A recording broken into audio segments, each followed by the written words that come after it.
սահմանազատումը կիսատ մնաց,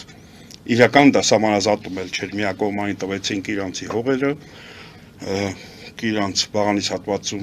եւ Բերքաբերի մոտ 30 տարի ամրացված դիրքեր հանձնեցին, ոչինչ էլ չստացան, իհարկե բնակիչներին գաղտնի ընթացակարգով փողեր տվեցին իրանցի գաղտնի, չիմացանք ինչքան, ում ինչքան, ինչպես։ Իհարկե ես միշտ մտածում եմ, որ այդ արանքում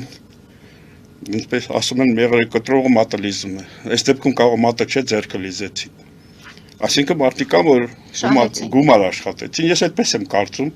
եթե գաղտնի ընթացակարգ չունի, կիմանանք ով ինչքան տարածքի մար, նույնիսկ կասկածում ենք, որ մարդը հող չի տվել, բայց փող է ստացել, ինչի դիմաց է ստացել։ Ես չեմ ուզում որևէ անուն տամ, բայց կասկածում եմ։ Գիտեմ մարդկանց կասկածում եմ, երբ որ ժամանակը կա,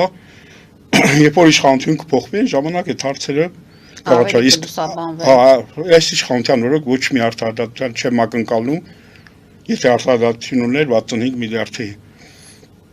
23 միլիարդի 63 միլիոն դոլարի անիվի փողերը, մսխած փողերը դուրս կգային